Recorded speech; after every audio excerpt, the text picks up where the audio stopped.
নমস্কার, welcome to astro control. আজকের বিষয়টা হলো বৃশ্চিক রাশি। আর বৃশ্চিক রাশির পঞ্চম ভাবে যে যোগগুলো, যে যোগ একাধিক যোগ আসতে চলেছে, সেই যোগগুলোর ব্যাপারে আজকে বলবো। কি যোগ? সেই যোগ যা তৈরি হবে শনি রাশি পরিবর্তনের ফলে। শনিদেব রাশি পরিবর্তন করবে কবে? 29শে মার্চ রাত্রিবেলায়, যখন চন্দ্র উত্তর ভাদ্রপদ নক্ষত্রে অবস্থান করবে, অর্থাৎ শনির নক্ষত্রে অবস্থান করবে, তখন ঠিক সেই সময় রাত্রিকালীন কোনো একটা সময় শনি গিয়ে পৌঁছাবে মীন রাশিতে, এবং তখনই শুরু হবে একাধিক যোগ। মানে যোগ তো নয়, এগুলোকে দোষ বলবো। তো দোষ দোষ যখন হবে সেগুলো জানতে হবে যে নেগেটিভ ফল দেবে। তবু আমি বলবো যে এই যে অনেক কিছু শুনেছো এইসব ব্যাপারে, অনেক দিকপালরা, দিগ্গজরা, এক্সপার্টরা বহু কথা বলে ফেলেছে আমার আগে, এবং বেশিরভাগই দিগ্গজরা কি করেছে, ভয় দেখিয়েছে এবং সত্যটাকে কি করেছে, লুকিয়ে রেখেছে, এবং সত্যটাকে লুকিয়ে অপলাপ করেছে, সত্যের অপলাপ করেছে বেশিরভাগ ক্ষেত্রে, বেশিরভাগ, সবাই না। তো যাই হোক, আমি আজকে সত্যটা তুলে ধরবো যে শনির রাশি পরিবর্তনের ফলে যে একাধিক যোগ তৈরি হবে এবং একাধিক গ্রহের সঙ্গে যে সহাবস্থান করার ফলে যে ফল আমাদের উপরে আসবে, অর্থাৎ বৃশ্চিক রাশির উপরে আসবে, সেই সম্বন্ধে আমি আজকে প্র্যাকটিক্যাল আলোচনা করব, পুরাণ উল্লেখ করে এবং শাস্ত্র উল্লেখ করে, জ্যোতিষশাস্ত্র উল্লেখ করে ফ্যাক্ট তুলে ধরবো। যাই হোক, ফ্যাক্ট কি হবে, কি যোগ, প্রথমে কি কি দোষগুলো আসছে সেগুলো আমি বলার চেষ্টা করব।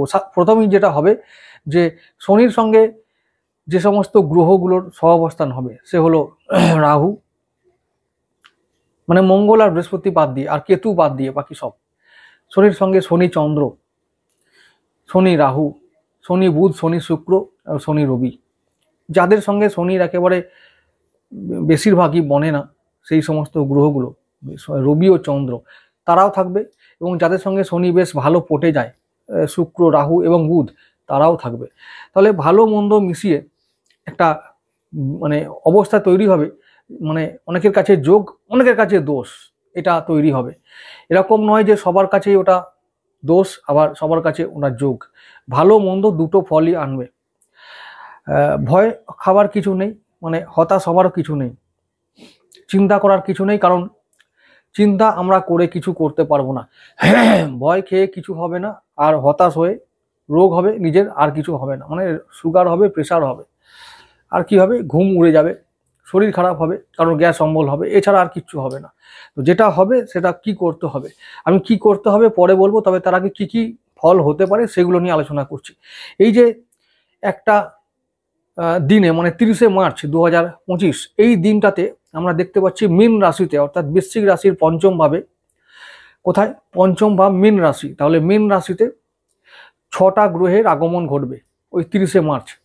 সেদিনটা সম্ভবত অমাবস্যা, অন্ধকার। অনেকে বলছেন এটা সমুদ্র মন্থন যোগ, একদমই তাই, অনেকটা সেই রকমই অবস্থা তৈরি হয়েছে গোচরে। তো যেহেতু মীন রাশি জলরাশি এবং ওটা গুরুদেবের রাশি, তাই আমরা মনে করছি যে স্বয়ং নারায়ণের কাছে, যেমন করে ঋষি মুনি, দেব, দৈত্য সবাই এসেছিল, মানে দৈত্যরা নয়, বিশেষ করে দেবতারা, ঋষি মুনিরা সবাই এসেছিলেন নারায়ণের কাছে যখন জগতে অন্ধকার নেমে এসেছিল। সেদিনটাও, মানে 30শে মার্চ দিনটাও কিন্তু আমাদের এই প্রান্তে, পৃথিবীর এই প্রান্তে কিন্তু অন্ধকার থাকবে। অর্থাৎ সনাতন ভূমিতে, যেখানে সনাতন ধর্মের উৎপত্তি বলে মনে করা হয়, সেই পবিত্র ভূমিতে কিন্তু অন্ধকার থাকবে। তাই মনে করা হচ্ছে অনেকটা সমুদ্র মন্থনের মতনই অবস্থা। কারণ যেভাবে নারায়ণের কাছে একটা সমাধান চাইতে গেছিলেন সমস্ত মানে জগৎ, তো সেই রকমই ভাবে ঠিক এরকমই এই গ্রহদের একটা সময় এসেছে যে গুরুদেবের ঘরে সবাই গিয়ে হাজির হচ্ছে, যেন মনে হচ্ছে যেন নারায়ণের কাছে সবাই, ওই সমস্ত গ্রহরা বিচার চাইতে যাচ্ছেন। কি হবে, কি করতে হবে, কি করা উচিত, কি করা উচিত নয়, এইরকম একটা পরামর্শ যেন চাইতে যাচ্ছেন, এরকম একটা অবস্থা তৈরি হয়েছে। তো এই রকম সময়, যেহেতু জলরাশি এবং এটা নারায়ণেরই ঘর, মানে ধর্মের ঘর, এবং দ্বাদশ রাশি, কালপুরুষের দ্বাদশ রাশি, তো সেরকমই কারণে মনে করা হচ্ছে এটা যেন একটা মন্থনের সময়। দ্বাদশ ভাব ব্যয় ঘর, খরচ, অনেকটা দূর, সমুদ্র, বিদেশ, তো প্রবাস, এই রকম কারণে ওটাকে মনে করা হয় হয়তো দূরের কোনো স্থান বা অন্য লোকের কোনো জায়গা। মানে যেটা পৃথিবী থেকে অনেক দূরে, ভিন্ন লোক, সেটা পাতাল লোকই হতে পারে। তো সেরকমই একটা জায়গায় এখন মন্থন তৈরি হবে, মন্থন হবে। এখন এই যে মন্থন ব্যাপারটা কি একটু বলে নিই, তারপরে আমি শাস্ত্রের ব্যাপারে যাব, মানে জ্যোতিষ শাস্ত্রের ব্যাপারে যাব এবং বোঝানোর চেষ্টা করব যে অ্যাকচুয়ালি কি হতে চলেছে।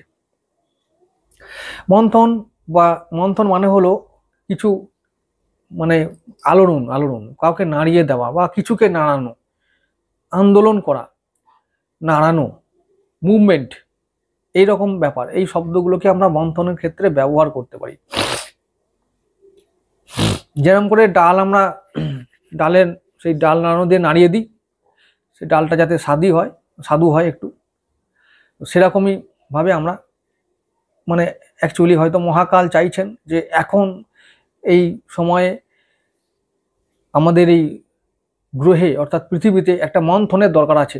হয়তো সেই জন্যই তিনি চাইছেন একটা মন্থন হোক। মন্থন মানে কোনো কিছু মন্থন হয়, মন্থনের উদ্দেশ্যটাই হলো যে কিছুর একটা পরিবর্তন আনার জন্য চেষ্টা করা, বা আনার জন্য এই করা হবে, আন্দোলন করা হবে। আন্দোলন কেন হবে, মানে নাড়ানো কেন হবে, সাফল করা যাকে বলে আর কি। তো সেরকম কখন করা হয়, যখন কোনো কিছুকে আমরা আরো বেশি ভালো করার চেষ্টা করি অথবা কোনো খারাপ করার চেষ্টা করি। এখন ভালো হবার কিছু নাই, খারাপটাই বেশি হবে। ভালো কেন হবে, কেউ আগে বলুক কমেন্ট করে যে আমাদের জগতে ভালো কেন হবে, ভগবান যদি ভালো করে তো কেন করবে, এটা আমাকে কেউ কমেন্ট করে জানাবে তো। একটা কারণ দেখাও যে হ্যাঁ আমরা এই জন্য, মানে ভগবান এই জন্য চাইবে এই জগতের ভালো হোক। যাই হোক, সেটা পরে কমেন্ট করে জানাবে যদি মনে আসে তো। তাহলে আমি হয়তো সবাই মিলে ওই সবাই কমেন্ট করে জানালো, সবার প্রার্থনাটা নিয়ে যদি একটু প্রার্থনা করতে পারি, যে ওই কারণগুলো দেখিয়ে প্রার্থনা করতে পারি যে প্রভু এই কারণে আমাদের ভালো হওয়া উচিত, তাই তুমি ভালো করো আমাদের। আমি কাউকে ডিসকারেজ করছি না, নেগেটিভ আলোচনাও করছি না, নেগেটিভ কথাও বলছি না, কিন্তু যা হচ্ছে তার অবশ্যই পরিবর্তন হওয়া দরকার এবং তার জন্য মন্থন আবশ্যক, অতি আবশ্যক। তো এই মন্থন হতে চলেছে বহুদিন পর। যেমন সমুদ্র মন্থন করার ফলেই তো আমরা একাধারে এক যোগে বিষও পেয়েছিলাম, অমৃত পেয়েছিলাম, এক বাঁচার রাস্তা পেয়েছিলাম এবং তার সঙ্গে সঙ্গে গরলও পেয়েছিলাম। যখনই মন্থন হবে, যখনই আলোড়ন হবে, আন্দোলন হবে, তখন দুটো জিনিসই একসঙ্গে আসে এবং আসবে, আগামী দিনেও আসবে। সমস্ত আন্দোলন বা ইতিহাসে যদি আমরা চোখ রাখি তাহলে দেখতে পাবো এই ব্যাপারটা ঘটেছে। তো এইবার এই আন্দোলনের ব্যাপারটা বা মন্থনের ব্যাপারটা আমি একটু হলেও বোঝাতে পেরেছি যে পরিবর্তন আসছে, পজিটিভ না নেগেটিভ যে করবে সে জানে, আমাদের হাতে কিছু নেই। আমি আগের দিনে বলেছি যে হাত থেকে সব বেরিয়ে গেছে, আর কিচ্ছু করার নাই। এবার সব হিসাব নিকাশ সব করা হয়ে গেছে, এবার ফল পাওয়ার পালা। তো এই রকম একটা অবস্থায় যখন আমাদের তৈরি থাকতে হবে যে আমরা কিছু পেতে চলেছি, যেই পাওনাটা আমাদের কাজে লাগবে আগামী দিনে আমাদেরকে, যদি আমরা নতুন করে কামব্যাক করার কোনো সুযোগ পাই তাহলে। আমি বলছি না যে হ্যাবক কিছু হবে, কিন্তু কিচ্ছু বলছি না, কারণ কারোর অনুমানের বাইরে ঘটবে যা কিছু ঘটবে। যদি কিছু ঘটে থাকে আমি মনে করি যে ঘটবার কিছু নেই, যা হবার তা হবে, সেই এই যেমন চলছে তেমন চলবে, ভয় খাবার কিছু নেই। আমি বলছি এটা আমার মনে হয়, আমি ব্যক্তিগত দিক থেকে বলছি, যেমন জগৎ চলছে তেমন চলবে। তবে যদি কিছু হয় তার প্রভাব সবার ওপরে পড়বে, শুধু বৃশ্চিক রাশির ওপরে নয়, গোটা জগতের প্রত্যেকটি মানুষের ওপরে পড়বে। এবং আরেকটা কথা বলি যে এটাকে আটকানোর কোনো ক্ষমতা নেই কারোরই। পরিবর্তন আসছে, এবং যদি বলি যে যদি এই ইমিডিয়েট নাও আসে তো পরিবর্তনের সূচনা অন্তত শুরু হয়ে যাচ্ছে, এটা একদম নিশ্চিত করে বলা যায়। যে কোনো পরিবর্তন, আমি বলেছি এর আগে, আর বলবো না। সবাই নিজের নিজের ব্যাপারটা আন্দাজ করো কি কি বিষয়ে কারো জীবনে পরিবর্তন হতে চলেছে, কারো আর্থিক দিক থেকে, কারো সামাজিক দিক থেকে, কারো পারিবারিক দিক থেকে। পরিবর্তন তো নিশ্চিত, পরিবার, সমাজ, অর্থ, কর্মজীবন, পরিবর্তন কিছু না কিছু একটু হলেও হবে, এটা নিশ্চিতভাবে মনে রেখো, এটা মনে রাখতেই হবে এবং সেই অনুযায়ী নিজেকে তৈরি করতে হবে, তাহলে আঘাতটা কম লাগবে। যদি যখনই আমরা কিছু নড়ে তার জন্য আঘাত পায়, মানে আঘাত পায় কোনগুলো, যাকে নাড়ানো হয় তারা, তাদের ক্ষতি হয়, তারা প্রভাবিত হয়। তো তাহলে যদি আমাদের উপর প্রভাব পড়ে বা ক্ষতিগ্রস্ত হই, তাহলে আমাদের উপর আমরা যেন খুব ভেঙে না পড়ি, তার জন্য মন থেকে তৈরি থাকতে হবে, এটা বলতে চাইছি। এবার চলে আসছি শাস্ত্রের দিক থেকে। শাস্ত্র যেটা বলছে যে যখন এরকম অনেকগুলো গ্রহ যখন একটি ঘরে আসে তখন ব্যতিক্রমী কিছু ঘটে। অনেকগুলো গ্রহ যখন আসে মানে যে মানে হচ্ছে যে পাঁচটা পঞ্চগ্রহী মানে ষষ্ঠ গ্রহী যোগ, যেটা খুবই রেয়ার, খুব মানে বিরল একটা ঘটনা, খুব কমই ঘটে এগুলো। তো তারা অনেক মানুষের জীবনে আমি দেখেছি, খুব কম মানুষের জীবনে আছে যে হলো যে ছটা বা মানে পাঁচটা ছটা গ্রহ একসঙ্গে বা কারো ছটা গ্রহ একসঙ্গে আছে, খুব কম মানুষের জীবনে দেখেছি। তো আছে তাদের জীবনে এমন এমন তাদের ব্যতিক্রমী জীবন যে মানে ভাষায় প্রকাশ করা যায় না যে কেন এমন হচ্ছে ওর সঙ্গে বা কেন এমন হলো বা হয় কেন, এগুলো ভাষায় প্রকাশ করা যায় না, কারণ সবটাই অলৌকিকভাবে হয়। এরকম একটা ব্যাপার তাদের সঙ্গে প্রায় হয়েই থাকে।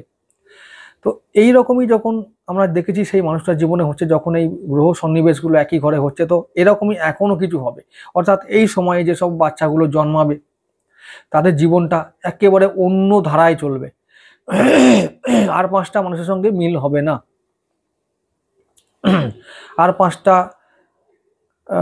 মানে যারা যা সমাজটা যেভাবে চলে আর কি, সমাজটা যেভাবে চলে, যে নিয়মে চলে, সেই সব বাচ্চাগুলো যারা এই সময় জন্মাবে, ওই যোগের মধ্যে জন্মাবে, তারা এসে হয়তো বিদ্রোহ করতে পারে সমাজের বিরুদ্ধে, বলবে যে আমাদের সিস্টেমটাই সিস্টেম, তোমাদের সিস্টেম আমরা মানি না, ওটা পুরনো সিস্টেম, বাদ দাও। এইরকম হয়তো করতে পারে। মানে বিদ্রোহ মানে সবসময় যে সেটা যুদ্ধ হবে তা নয়, কিন্তু বিদ্রোহ মানে মতান্তর, মতবিরোধের কথা বলছি, এই রকম ব্যাপার। তো এইটা সবসময় খারাপভাবে নেবে না। বিদ্রোহ মানে হলো যে মতের বিরুদ্ধে যাওয়া, যে মতটা আমরা সচরাচর দিয়ে থাকি, বড়রা দিয়ে থাকে, ছোটরা মানলো না, কেন মানছে না? ওই যে জেনারেশন গ্যাপ, তার এইরকমই একটা অনেকগুলো কারণ ঘটবে। এই গ্রহগুলো যে এক জায়গায় হচ্ছে তার পিছনে এই ঘটনাগুলো ঘটবে। হতাশ হবার কিছু নেই, চিন্তা করার কিছু নেই, এগুলো খুব নর্মাল ব্যাপার, এগুলো খুব স্বাভাবিক ব্যাপার, ভয় খাবারে তো একদমই কিছু নেই। আমি আবার বলছি কি কি যোগ তৈরি হবে সেগুলো বলে দিই। প্রথমত শনি চন্দ্র 20 দোষ 30শে মার্চ যেটা হবে। এবং আরেকটা কথা যেটা আমি লিখেছি ওই যে থাম্বনেলে, তো আমি লিখেছিলাম যে পিশাচ দোষ, যেটা অনেক দিন পর্যন্ত থাকবে, মানে 29শে মার্চ থেকে শুরু হবে, সেটা থাকবে কতদিন পর্যন্ত? 18 মে, অনেক দিন, প্রায় 40 এরকম একটা দিন থাকবে। তাহলে ঠিক এরকম দিন পর্যন্ত, মানে এতদিন পর্যন্ত পিশাচ যোগের একটা প্রভাব থাকবে। কিন্তু এই যে ইমিডিয়েট শনি রাশি পরিবর্তন করার সঙ্গে সঙ্গে যে যোগগুলো তৈরি হবে সেগুলো কিন্তু খুব একটা মামুলি বা খুব সাধারণ নয়, তাদের কথাও ভাবতে হবে, এবং তারাও কিন্তু যে প্রভাবটা দেবে সেটাও কিন্তু অনেকটা সুদূর প্রসারী হতে পারে। তার মানে এর ফলটা দীর্ঘদিন ধরে আমাদের জীবনে থেকে যেতে পারে, সেরকম ফলও তৈরি হবে। যেমন প্রথমে বলে রাখি যোগগুলো। আমি যখন বৃশ্চিক রাশির বর্ষফল করতে গিয়েছিলাম, অর্থাৎ বৃশ্চিক রাশির বর্ষফলের ভিডিও দিচ্ছিলাম, তখন আমি বলেছিলাম এইরকম একটা যোগ মার্চ এপ্রিলে তৈরি হবে, এর জন্য সবাইকে আগে থেকে তৈরি থাকতে হবে। তবে তৈরি মানে তৈরি, ভয় খাওয়া নয়, প্র্যাকটিক্যাল দিকটা ভাবো, ব্যাস, আর কিচ্ছু করতে হবে না। আর যেমন যে যার প্রার্থনা পুজো পাঠ করে যাচ্ছ করো, নতুন করে কোনো কিছু করে লাভ তো হবে না। এখন বেশি মিষ্টি দেবে ঠাকুরকে, একটা বেশি লাড্ডু, কিছু হবে না ওতে। তার থেকে যা করে যাচ্ছ করে যাও। দুবার বেশি মন্ত্র পড়বে, ঠাকুর খুশি হয়ে যাবে, পাবলি যায় কিছু হলে একে তো ছেড়ে দাও, দুবার বেশি মন্ত্র পড়েছে, ওসব ছাড়ো, যা করছো করে যাও এবং ভালো করে করে যাও, মন দিয়ে করে যাও, যেন এমন হয় যে যে কাজটা করছে সেটা যেন ভালো হয়, ব্যাস। যা হবার তা হবেই, তোমার লাড্ডু কিছু করতে পারবে না, চেঞ্জ করতে পারবে না। তোমার একটা বেশি লাড্ডু, একটা বেশি মন্ত্র, এই ফ্যাক্টগুলো বুঝে নাও, খুব তাড়াতাড়ি বুঝে নাও, নিজেদের মঙ্গল হবে। যে যোগগুলো কথা বলছি, প্রথমত শনি চন্দ্র 20 দোষ, রাহু শনি পিশাচ দোষ বা শ্রাপিত দোষ, রাহু রবি রাহু চন্দ্র গ্রহণ দোষ, রাহু শুক্র, এটাকে বলবো কুচক্র দোষ, এটা আমার নিজের দেওয়ার নাম। এমনিতে অনেকে গুরু শিষ্য যোগ বলে, তো এটা কোনো যোগ নয়। রাহু শুক্র একসঙ্গে থাকলে কুচক্র মানে কুমন্ত্রণা মাথায় মধ্যে ঢোকে, ইজিবিজি বুদ্ধি ঢোকে, তো আমি এটাকে কুচক্র দোষ বলবো। রবি বুধ, কেউ বলে জড়দোষ, কেউ বলে নাগদোষ, কিন্তু জড়দোষটাই বেশি ভালো। কারণ বুধ বুদ্ধির কারক, রাহুর সঙ্গে এলে কি হয়, হঠকারী হয়ে যায়, আরো বেশি সে মানে এমন হয় যে যেন হতভম্ব হয়ে যাওয়ার মতন অবস্থা, বা কিংকর্তব্য বিমূঢ় এরকম হয়ে যাওয়া, যে কি করা উচিত সে সম্বন্ধে তাদের বুদ্ধি নাশ হয়। তাই জন্য তাকে জড়দোষ বলে কল্পনা করা হয়। তো এইরকম, এছাড়া আরেকটা বড় দোষ যেটা থাকবে অনেক দিন পর্যন্ত, ওই যে 30শে মার্চ শুরু হচ্ছে, সেটা থাকবে একেবারে জুলাই পর্যন্ত। কি থাকবে সেই যোগ, সেই বড় ভয়ানক যোগ, সেটা হলো কাল সর্প দোষ। যোগ নয়, দোষ। এই সময়ের মধ্যে যা কিছু ঘটনাগুলো ঘটবে, মনে রাখবে জীবনে বড় প্রভাব ফেলবে, বড় প্রভাব ফেলবে, এবং বিশেষ করে কারো জন্ম হওয়া এবং মৃত্যু হওয়াও। অনেকের মৃত্যু এই সময় মুক্তির কারণ হবে, আবার অনেকের জন্মটা অনেকের বন্দী হবার কারণও হবে, কারণ এই যে কাল সর্প দোষ। এই কাল সর্প মানে হলো, কাল সর্প দোষটা মানে কোনো সাপের কথা বলা হচ্ছে না। সময়কে আমরা সর্পরূপে কল্পনা করি, মানে সাপের সঙ্গে তুলনা করি সময়কে, কাল, এই সময়কে আমরা কাল বলি, আর সময়কে সাপের সঙ্গে তুলনা করি। যেহেতু সময় ঘুরে ঘুরে আসে, ঘুরে ঘুরে আসে, ঘুরে ঘুরে আসে, এটা একটা সাপের মতন, মহাকাল বা সাপ এরকম একটা তৈরি, মানে একে কল্পনা করি। তাই এটাকে ওই রকমই ওই কালের সঙ্গে তুলনা করা হয় বা সাপের সঙ্গে তুলনা করা হয়, তাই জন্য কাল সর্প বলা হয়। যে যে কাল অ্যাকচুয়ালি কাল সর্প মানে ব্যাপারটা আমি বুঝিয়েছি আগের ভিডিওতে, আরো বেশি বলবো না, তবু দু চার কথা না বললেই নয়। কাল সর্প দোষ মানে হলো যেটা, যে সময়ের হাতে বন্দী হওয়া। তোমরা দেখে থাকবে যে 30শে মার্চের পর থেকে জুলাই পর্যন্ত অনেকেই থাকবে জীবনে এরকম, ম্যাক্সিমাম মানুষের জীবনে, যে আমার হাতে সময় নেই, আমার হাতে সময় থাকছে না, বা এটা হচ্ছে রাইট টাইম নয় যে এই কাজটা করার বা এইভাবে চলার, এইরকম ব্যাপার, বা ওখানে যাবার, এরকম কোনো টাইম ক্রাইসিস তোমরা দেখতে পাবে। আমার মনে হবে যে সময়টা কে সঠিকভাবে ব্যবহার করতে পারছি না, তোমরা অনেকেই এটা ফিল করবে। তো এগুলো হলো দোষ, এই দোষগুলো গোচরে হবে। এরপরে দোষ তো হবে, দোষ নিয়ে চিন্তার কোনো কারণ নেই। আমি এরপরে ভাব দিয়ে বোঝাবো কোন কোন ভাবপতি কি কি চ্যালেঞ্জ আমাদের সামনে আনবে, এবং ওই যোগগুলোর ফল আমাদের কিভাবে আসবে, এটা আমি বুঝিয়ে ভিডিওটা শেষ করে দেবো। প্রথমত 30শে মার্চ যেটা হবে, অমাবস্যা, অন্ধকার, এবং 20 দোষ তৈরি হবে। 20 দোষ সঙ্গে সঙ্গে এই এতগুলো দোষ তৈরি হয়ে যাবে, যেগুলো আমি এতক্ষণ নাম করলাম, একসঙ্গে এতগুলো যোগ, আবার ওদিকে কালো অন্ধকার। প্রথমত একদিকে অন্ধকার থাকছে বটে, কিন্তু ওদিকটা আবার পাতালে আলো, যেদিকটা আমরা পাতাল বলে মনে করি, কোথায়, পাশ্চাত্য দেশগুলোতে, সেখানে আলো, আর যেখানে দৈবভূমি সেখানে থাকবে অন্ধকার। তো মানে এটা হয়তো মহাকাল এটাই বলতে চাইছেন যে এই দৈবভূমি, যাকে আমরা সনাতন ভারতবর্ষ বলে জানি, সেই ভারতবর্ষের মানুষদের এবার সময় এসেছে, তাদেরকে ভাবতে হবে যে কিছু নতুন কিছু করার, নতুনভাবে কিছু করার। তাই জন্য মন্থন প্রয়োজন। মন্থন মানে হলো একটা ভাবে বলতে গেলে, এটা বলতে গেলে চলে যে আত্মবিশ্লেষণ, যে মনের মধ্যে, যে মন, আমাদের হৃদয়, যেটাকে আমরা দেখতে পাই না, সেই হৃদয়ের মধ্যে আছে নারায়ণ, এবং সেই নারায়ণ আছে আমাদের হৃদয়ে, এবং তিনি আমাদের মধ্যে থাকা মহাসাগরের শায়িত আছেন, শুয়ে আছেন। সেই সাগরে, অর্থাৎ হৃদয়রূপী সাগরে মন্থন দরকার এই মুহূর্তে। অর্থাৎ আমাদের সবাইকে আত্মসমীক্ষা করতে হবে, আত্মবিশ্লেষণ করতে হবে, যা এই সভ্যতার জন্য, যা এই পৃথিবীর জন্য গ্রহণযোগ্য তা এখনই গ্রহণ করতে হবে, এবং যা বর্জনীয় তা এখনই বর্জন করে, চিরতরে তাকে বর্জন করে সামনের দিকে এগিয়ে যেতে হবে। ঈশ্বর ধর্মকে সাক্ষী রেখে সত্যের পথে এগোতে হবে। এটাই হলো সম্ভবত মহাকাল বলতে চাইছেন। আদারওয়াইজ পানিশমেন্ট অবধারিত, এটা মনে রেখো, আর কিছু করার নেই। সব কিছু সেট হয়ে গেছে, এবার পানিশমেন্ট যদি কেউ মানে পানিশমেন্ট পাবার যোগ্য হয়, তাকে পেতেই হবে। এটাই হলো ব্যাপার। আত্মসমীক্ষা এখনই শুরু করে দাও সবাই। সভ্যতার জন্য যেটা দরকার সেটা করো, বাকি সব কিছু বর্জন করো চিরতরে। সম্ভবত মহাকাল এটাই বলতে চাইছে, বাকিটা তোমাদের ব্যাপার, তোমরা যেটা যে যার মতন করে মানে বুঝে নাও। আমি আমার ছোট্ট মাথায় দিয়ে এটা বোঝানোর চেষ্টা করলাম। আর ভয়ে খাবার কিছু নেই, এই যোগ সে যোগ ওরা ওদের কাজ করবে, তোমার যোগ তুমি তৈরি করবে। যোগ হবে না দোষ হবে, it is up to you, তোমার উপরে নির্ভর করবে। সুতরাং দোষটাও কিন্তু যোগে কনভার্ট করা যায় যদি আমরা আমাদের ওই আত্মবিশ্লেষণ বা আমাদের আত্মমন্থন যদি আমরা সঠিকভাবে করি, যদি আমরা অমৃত পাই, যদি আমরা আমাদের আত্মমন্থন করে যদি অমৃত পাই, তাহলে অবশ্যই আমরা আবার একবার কাম ব্যাক করবো, এবং কাম ব্যাক করে আমরা সভ্যতার একটা উন্নত সভ্যতা এবং উন্নত পৃথিবী তৈরি করতে পারবো। এই সংকল্প আমরা নিতে পারবো। আগামী দিনে এটাই করতে হবে সবাইকে, না হলে কিন্তু ওই যে বললাম ডুমসডে পানিশমেন্ট নিশ্চিত, একদম প্রলয়কাল অবধারিত।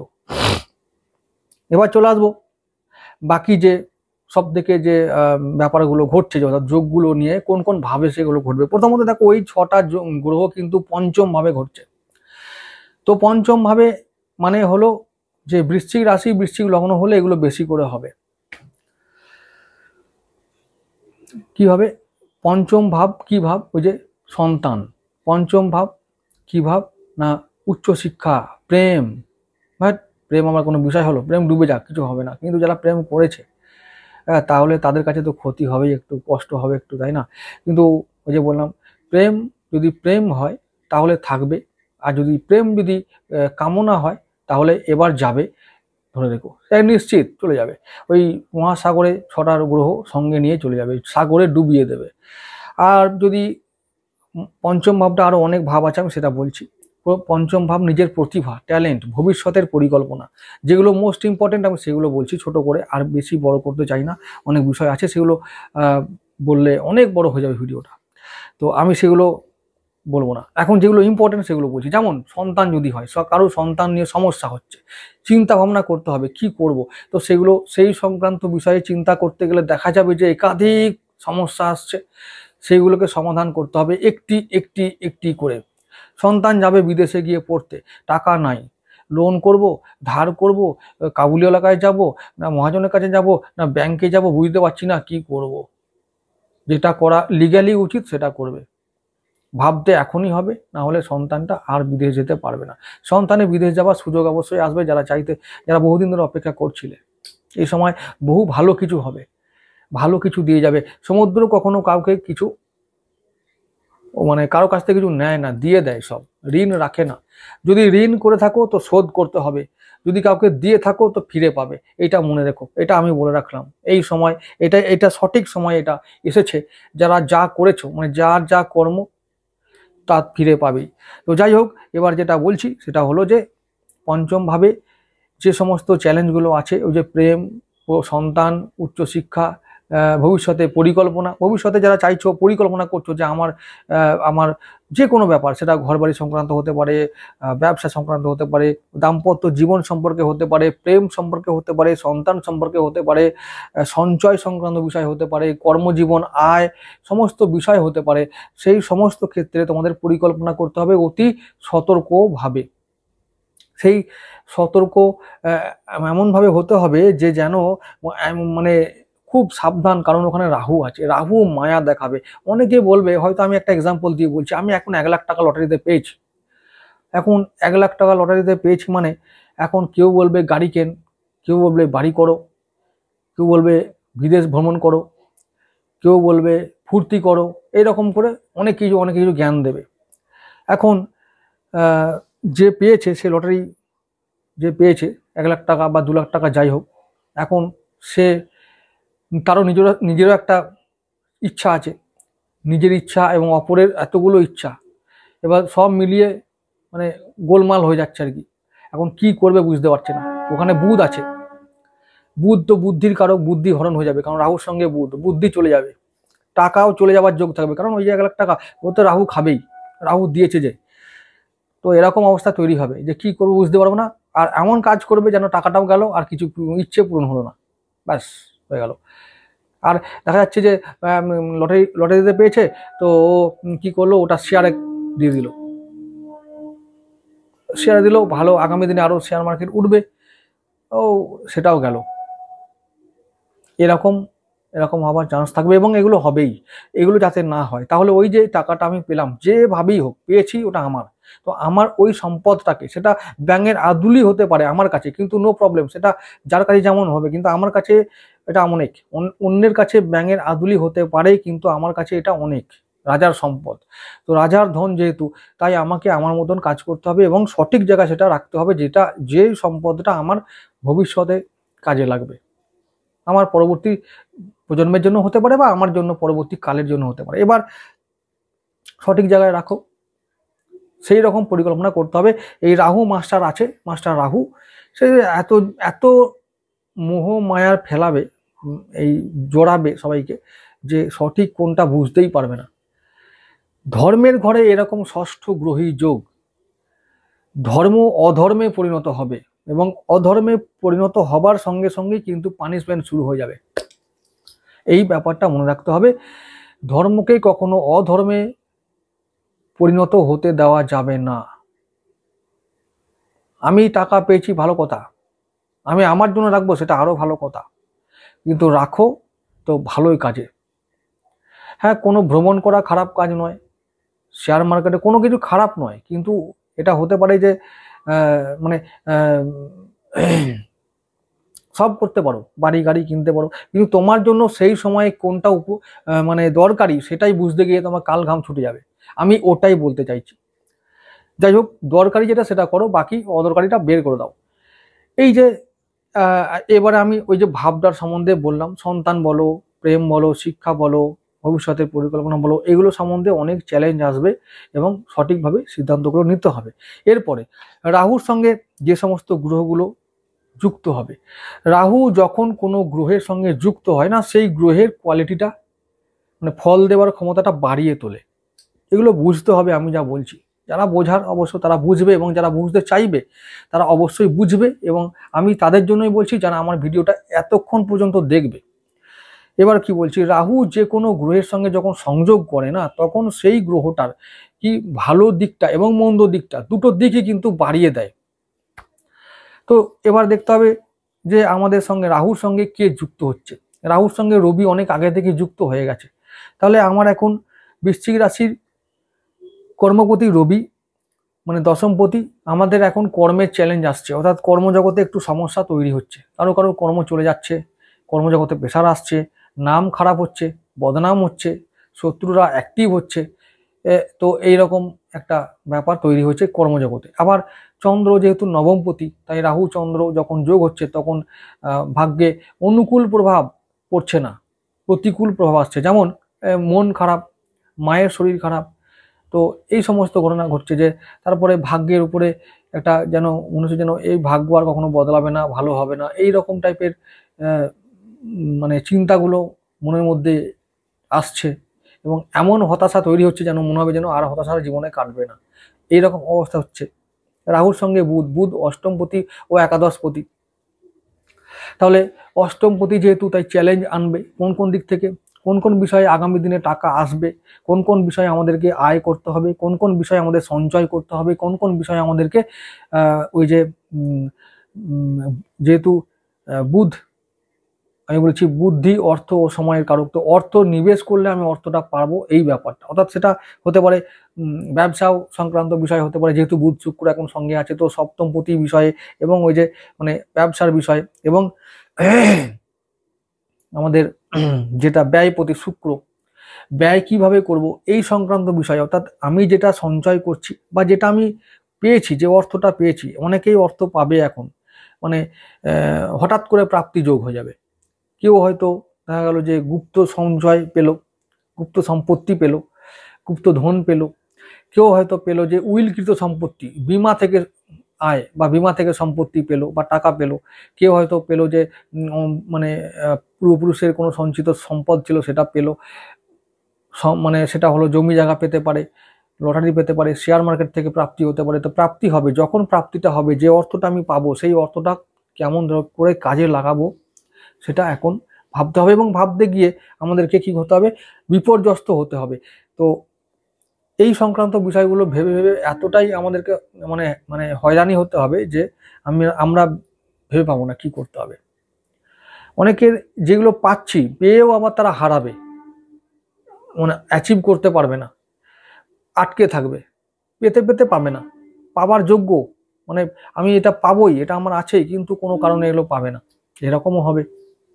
এবার কি হচ্ছে, যদি বুধ ভালো থাকে জন্মছকে তাহলে সে পেয়ে যাবে, যদি বুধ খারাপ থাকে তাহলে সে আটকে যাবে, পাবে না, কিছুদিন পর পাবে। যেহেতু লাভপতি, তো লাভ তো দেবেই, কিন্তু অনেকটা হ্যারাসমেন্ট করে দেবে, অনেকটা ঘোল খাইয়ে, নাকানি চোবানি খাইয়ে দেবে এরকম। তো রাহু যেহেতু শনির সঙ্গে আছে, তো শনি আমাদের তৃতীয় পতি আর চতুর্থ পতি। তৃতীয় পতি, তৃতীয় ভাবটা হচ্ছে যে ভাই বোন আত্মীয় স্বজন, এরা আমাদের কি করবে, এরা আমাদেরকে কোনোভাবে একটা চ্যালেঞ্জ দেবে, বেগ দেবে আমাদেরকে অ্যাচিভমেন্ট থেকে। আমাদের গৃহে সুখ আমাদের চাই, আমাদের মনের সুখ চাই, আমাদেরকে পরিবারে ডেভেলপ করতে হবে, এরকম চিন্তা ভাবনা করলে আমরা যদি সেই প্ল্যানিংগুলোকে কার্যকর করতে যাই, তো তাহলে বাধার কারণ হয়ে কারা দাঁড়াবে? ফার্স্ট ওই আমাদের ভাই বোন, ওই আমাদের পাড়াপড়শি, ওই আমাদের আত্মীয় স্বজন, এরা বাধা হয়ে দাঁড়াবে যে আমি আমার ঘরটাকে ডেভেলপ করব, এইটুকু করতে দেবে না এরা। এই সব ব্যাপারগুলো সামনে আসবে। এইবারে এখন যদি আমরা মাথা, ওই যে রাহু বুধ একসঙ্গে আছে, মাথা খারাপ করে যদি বুদ্ধি ভ্রষ্ট হয়ে যদি কোনো উল্টোপাল্টা পদক্ষেপ গ্রহণ করি, তাহলে আইনের জালে আমাদের জড়িয়ে যেতে হতে পারে। তাই বলছি বাক সংযম চাই। রাহু বুধ একসঙ্গে আছে মানে বাক সংযম অবশ্যই চাই। দাম্পত্য জীবনে এখন অশান্তি হতে পারে, তো সেই ক্ষেত্রে পার্টনারের সঙ্গে আমরা খুব শান্তভাবে, খুব সংযমের সঙ্গে ব্যবহার করব, কথা বলবো, এইটা আমাদেরকে ভাবতে হবে। এইগুলো শুধু আজকে নয়, এই যে 30শে মার্চ থেকে শুরু করে এই যে জুলাই পর্যন্ত, যতদিন পর্যন্ত ওই কাল সর্প দোষটা কন্টিনিউ করবে গোচরে, ঠিক ততদিন পর্যন্ত তোমাদের এইভাবে চলতে হবে, না হলে কিন্তু বিপদ। তো এইটা মাথায় রাখতে হবে। এবং এর সঙ্গে ওই যে যেটা বললাম রাহু শনির যে পিশাচ দোষ, বা অনেকে বলে শ্রাপিত দোষ, শ্রাপিত মানে এমন একটা ব্যাপারগুলো, যেমন এই যে আমি বললাম একটু আগে এক্সাম্পল দিলাম যে আমি একটা আমার নিজের ঘর তৈরি করতে চলেছি, কিন্তু তাও পারছি না, কারণ ওই যে আশেপাশের লোকরা আমাদের সামনে বাধা হয়ে দাঁড়াচ্ছে বিভিন্ন কারণে, এগুলোকে অ্যাকসেপ্ট করছে না, আমাদের প্ল্যানগুলোকে সাকসেসফুল হতে দিচ্ছে না, এগুলো হচ্ছে অভিশাপ হয়ে দাঁড়াচ্ছে, ওই সামনের লোকগুলো আমাদের অভিশাপ হয়ে দাঁড়াচ্ছে। এই ব্যাপারটা হবে শ্রাপিত দোষ হিসাবে আমি এগুলোকে এক্সপ্লেন করতে পারি। তো এই সব ব্যাপার, এই ব্যাপারগুলোকে বুঝতে হবে। এই যে দাম্পত্য সম্পর্ক, ব্যবসা ব্যাপারটা, যেহেতু শুক্র থাকবে রাহুর সঙ্গে, তো এই সমস্ত ব্যাপারগুলো অন্তত এপ্রিল মাসের পুরো এপ্রিল মাসটা জুড়েই কিন্তু এগুলো থেকে যাবে। তো এই ব্যাপারগুলো নিয়ে আমাদেরকে এখনই ভাবতে হবে, এবং ভাবতে হবে। ওই যে একবার ভাবলে হবে না, মন্থন বা আলোড়ন তখনই হয় যখন আমরা একাধিকবার নাড়াই, জাঁতা পিষো তবেই পলাই বেরোবে, তবেই ছোলা বেরোবে। পিষে যাও, পিসিং নট একবার, মানে একবারে হবে না মন্থন। আমরা বড় পাহাড়কে বা সমুদ্রকে মন্থন করতে গেলে অনেক দড়ি টানাটানি করতে হবে। তো সেটা খুব চারটিখানি কথা নয়, সেটা খুব ছেলে খেলার ব্যাপার নয়। তাই বলবো যে জীবনের সমস্ত ক্ষেত্রে ভয় না পেয়ে, এই যে দোষগুলো আসছে কোনো চিন্তা নেই, এই যে দোষ আমরা নাম দিয়েছি, কারণ কর্মক্ষেত্রে আমরা যদি কোনো ভুল পদক্ষেপ গ্রহণ করি তাহলে আমাদের বদনাম হবে, সেটা গ্রহণ দোষ নাম দিয়েছি রবির জন্য। আমি চন্দ্র রাহু একসঙ্গে আসবে, তো সেজন্য আমার নিজের মনটা একটু হতাশ থাকবে, তো আমি সেই জন্য ধ্যান করতে বলেছি। ধ্যান করো, মনোবল বাড়াও, আজে বাজে চিন্তা মন থেকে দূর করে দাও, গ্রহণ দোষ কাজে লাগবে না, সেটা যোগ হয়ে যাবে। মন খারাপ, তো ঠিক আছে হরে কৃষ্ণ করো তালি মেরে, হরে কৃষ্ণ শোনো, দরকার হলে লাফাও, যেমন করে ঠাকুর বলতেন হাত তালি দিয়ে হরে কৃষ্ণ করতে, করো, দেখো সব নেগেটিভিটি দূর হয়ে যাবে। করো, খ্যাপা বললে তো কি হবে, ঠাকুরকে সবাই খ্যাপা বলতো, তিনি কি খ্যাপা ছিলেন? তো আমাদের হচ্ছে আমরা বেশি শেয়ানা, সেই জন্য সবাইকে মানে ওই রকম মানুষদেরকে খ্যাপা বলতাম, বুঝতে পারছো তো? আমাদের বাবারা কেমন ছিল, বাবা ঠাকুরদারা কত শেয়ানা ছিল যে ঠাকুরকে খ্যাপা বলতো, তো তাদের ছেলেদের আর কি উন্নতি হবে। যাই হোক, ক্ষমা চেয়ে নাও, আর ঠাকুরকে বলো ঠাকুর সুবুদ্ধি দাও, যেমন করে তুমি প্রার্থনা করেছিলে যে চৈতন্য হোক, তো আমাদের যেন সঠিকভাবে চৈতন্য হয়, বুঝতে পারছো? এই ব্যাপারটা মনে রাখো। তাহলে নেগেটিভিটি রবি এবং চন্দ্র দূর করে দাও।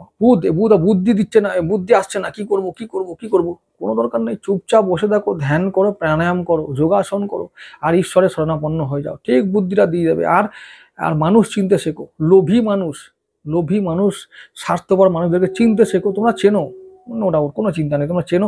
তো ওই মানুষগুলোর থেকে দূরে থাকো, আর পারলে ওদিকে সরিয়ে দাও, লাইফ থেকে সরিয়ে দাও, উন্নতি হবে। একা থাকো কোনো ব্যাপার না, কিন্তু আজে বাজে মানুষদের সঙ্গে না থাকাটাই ভালো। এবার হচ্ছে আমাদের শনিদেব, শনিদেব ওই মীন রাশিতে অনেক দিন থাকবে, মানে কুম্ভ থেকে মিনে যাবে তো অনেক দিন, মানে 2.5 বছর থাকবে। এখন ওই যে 18 মে পর্যন্ত রাহুর সঙ্গে যে যুক্ত হবে, মানে আমাদের শ্রাপিত দোষ তৈরি করবে। কোন কোন বিষয়ে শ্রাপিত?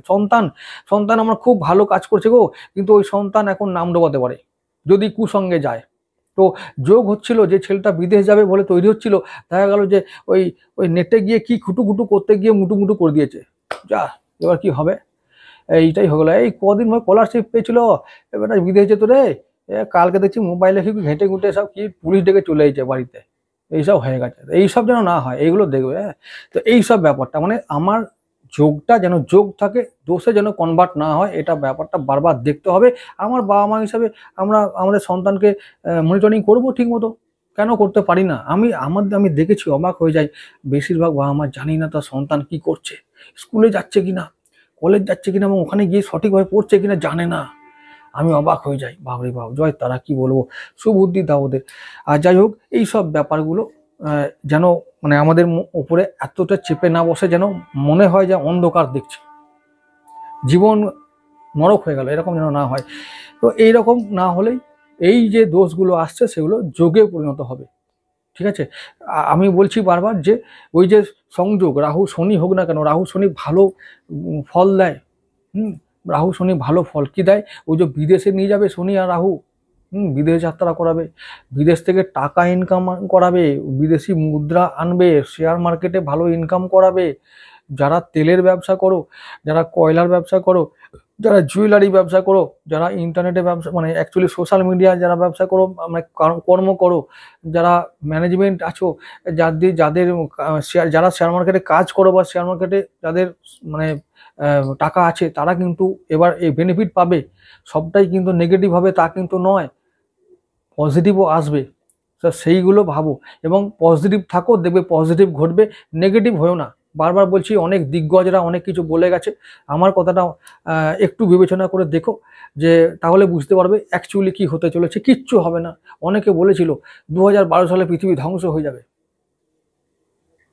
হবে সে হবে, হলেই বা তোমার কি, তুমি করতেটা কি পারবে? তাই ওইসব আজে বাজে কথা না শুনে, সুগার প্রেশার না বাড়িয়ে চুপচাপ যে নিজের কাজ করে যাও এবং নিজের উপর বিশ্বাস রাখো। আমি বারবার বলেছি, নিজের উপর বিশ্বাস রাখো এবং ঈশ্বরে বিশ্বাস করো, ব্যাস এইটুকু থাক আজকে বন্ধুরা।